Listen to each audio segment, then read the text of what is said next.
Can they get the deal done? It's a bold transfer strategy where Manchester United are attempting to take a hold of in the midst of a challenging season. Manchester United new manager Ruben Amorim has reportedly, set his sights on significant January transfer to bolster his squad, with the team in dire need of rejuvenation. Focus has returned on Victor Gyökeres, a familiar face from Amorim's successful tenure at Sporting Lisbon. This strategic move, as reported by Team Talk, underlines the proactive approach by the club to turn their fortunes around before season's end.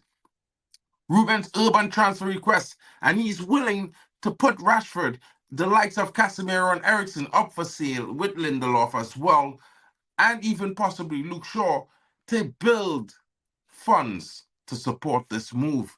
It has been marked as ambitious